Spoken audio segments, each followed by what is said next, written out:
At 22, my world turned upside down.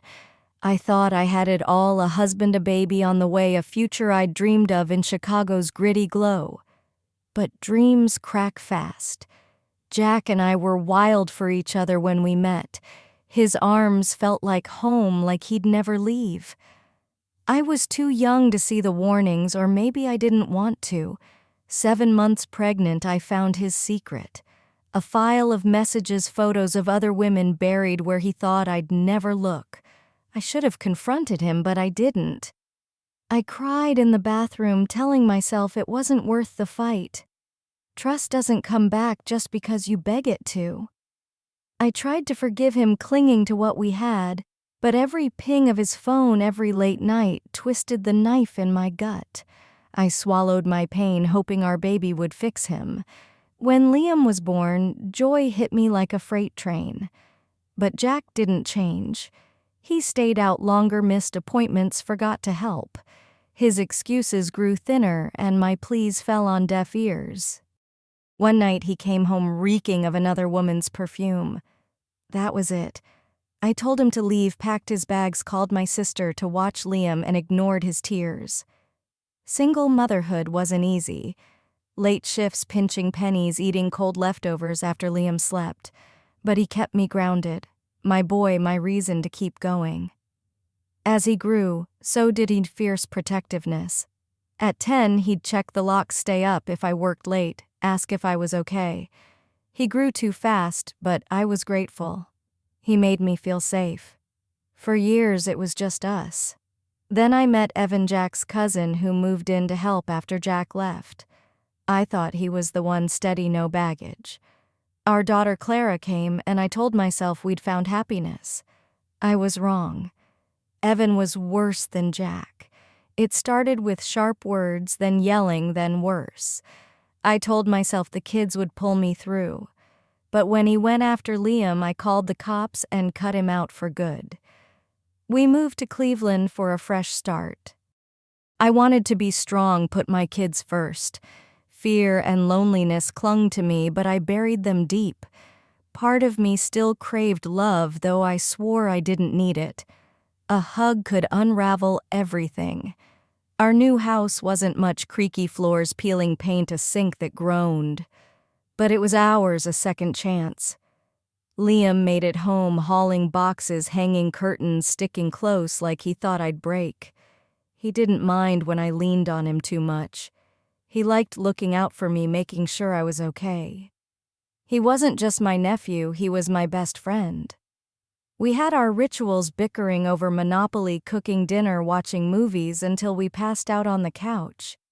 It wasn't perfect, but it felt safe. Still, something was missing. I was lonely but couldn't say it. When I met Evan again, he seemed different from Jack. Calm, steady. He made me laugh, treated Liam right. I thought I could trust again.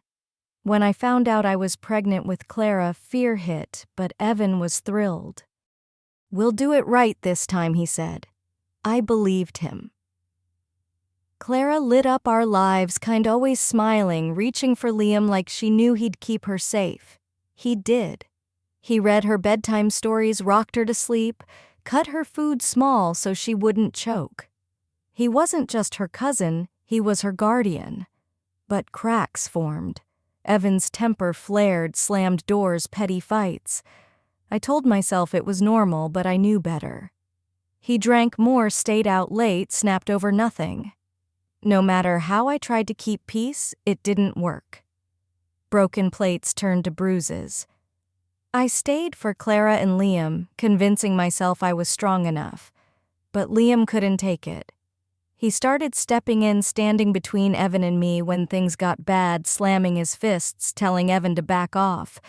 Each time Evan's rage turned to him, it scared me more than anything.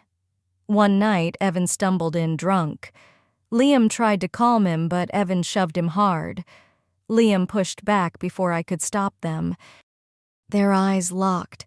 Evan hated how bold Liam had become. I'd sworn no one would hurt my boy again. I called the cops, packed Evan's bags that night. The scars lingered, the damage done. I stopped trusting, stopped letting anyone in. Protecting Liam and Clara became my life, even if it meant being alone. Liam never let his guard down. He made me text when I left the house, double-checked locks, always asked if I was okay. Even when I wasn't, I was grateful. He grew too fast, but he made me feel safe, loved. I didn't think I'd need more. 18 years after my life first broke, Liam was grown 20 now. That night, our house buzzed, music, laughter, footsteps on the stairs. I watched him smile among friends, vibrant, alive. Pride swelled, but so did a gnawing fear. He doesn't need me anymore. The boy who'd been my rock was ready to leave. Liam stayed downstairs cleaning beer bottles and pizza boxes after the last guest left. I tucked Clara into bed, kissed her goodnight, and went to help him. "Go to bed," he said. "I've got this." Exhausted, I couldn't sleep. I lay on the bed's edge, watching him work in the kitchen. The clatter of dishes soothed me. He was there, taking care of things as always. But something felt off. The house was quiet next morning. Liam and Clara slept, so I lingered under the hot shower, letting it wash away the night's tension. Wrapped in a towel, I stood in my room door, open in the silent house. My reflection stared back. Years had softened my body. Stretch marks from pregnancy, hips, wider skin, not as tight. I didn't hate it, just saw time's weight. I turned, sucked in my stomach, tilted my head, wondering who I'd become. I didn't hear him approach.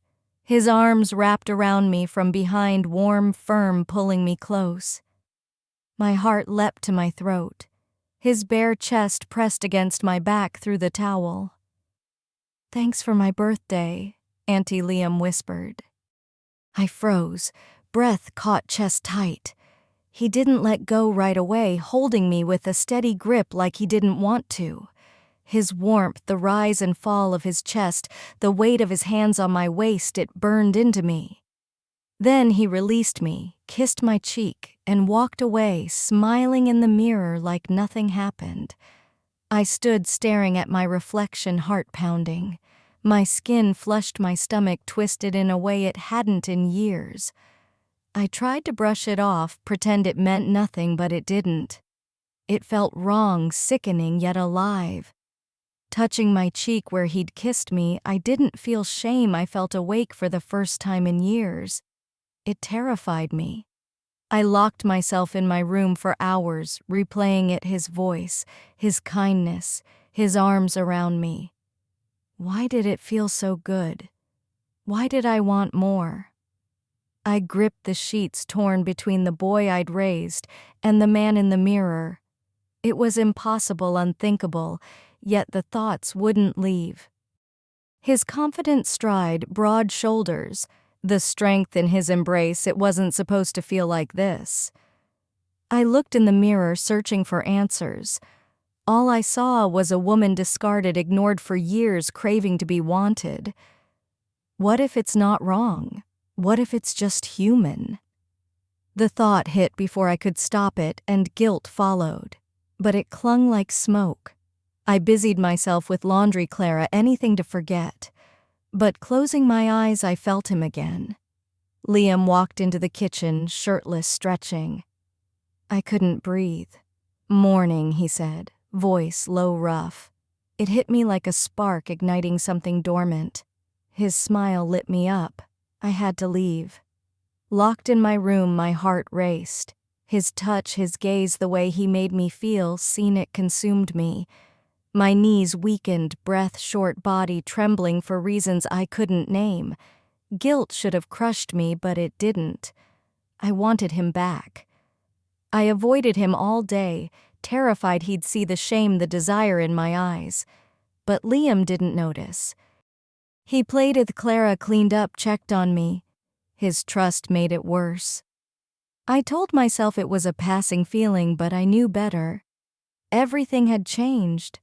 I acted normal, smiled, laughed, but inside I was breaking.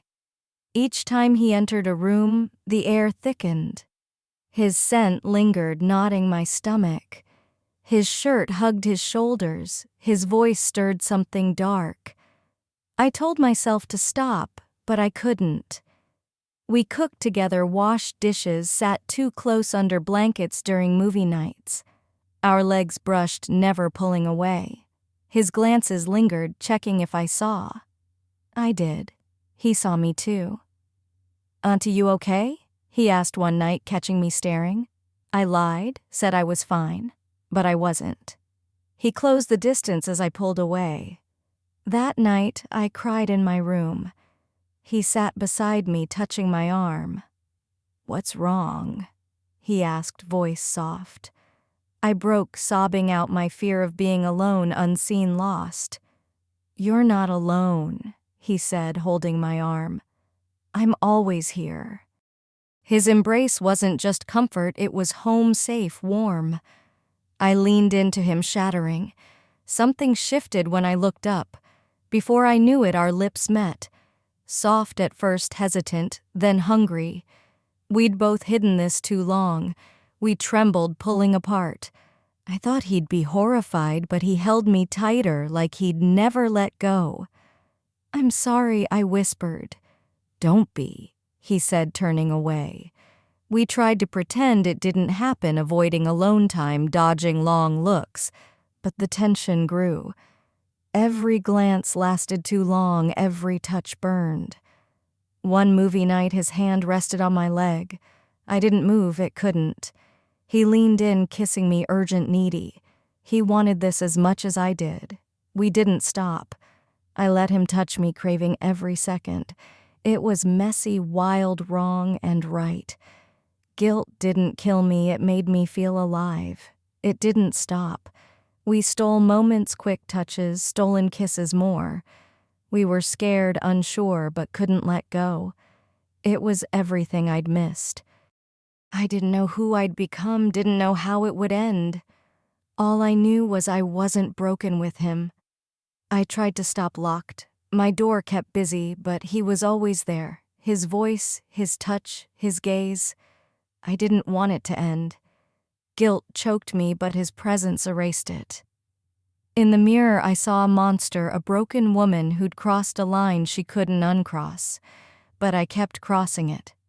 Liam noticed the change. He cornered me in the kitchen. "What did I do wrong?" he asked, fear in his voice.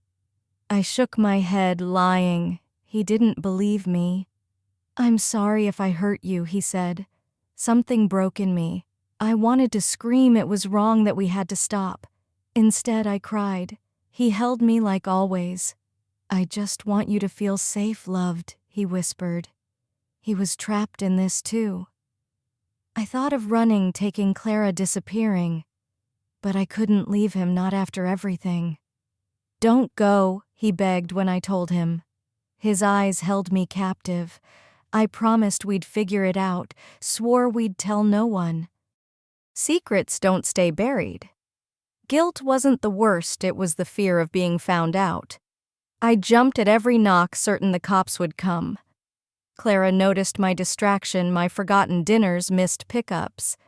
Liam stepped in, helping her with homework, tucking her in. It made things worse. Liam changed, possessive. He watched me with others, especially men. If I smiled at a stranger, he'd follow me. His touches in public light, subtle, marked me as his. I knew it was wrong, but part of me felt wanted safe. He still saw me as the center of his world, and it terrified me. The house grew tense. Friends noticed why I looked tired, canceled plans, flinched at my phone. "Nora, you okay?" one asked after I missed our third coffee date. I lied, said I was fine. They didn't believe me. I knew it would all collapse. I wish I'd stopped, had the courage to leave. But Liam's touch erased my fear, my shame. I forgot how to let go. I'd broken my promise to myself, trapped between love and guilt, fear and desire. I swore I'd fix it, but I didn't know where to start. Love isn't always pure. It's pain, fear, longing. Liam gave me safety, comfort, love. but also everything I feared losing. I wanted to tell him to stop to find someone his age, someone who could love him right. But what if he didn't want that? What if he was as lost as me? What if I couldn't bear seeing him with another, to anyone feeling trapped like me? You're not alone. It's easy to make bad choices when you're scared, lonely, when love pulls you somewhere you never imagined. Stop before it's too late. Don't do what I did.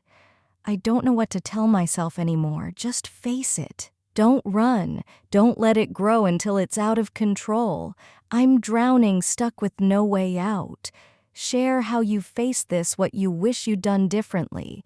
Thank you for hearing my story. Like, share, subscribe if you want more like this. Your comments could help someone who can't speak their truth. I need to know what you think.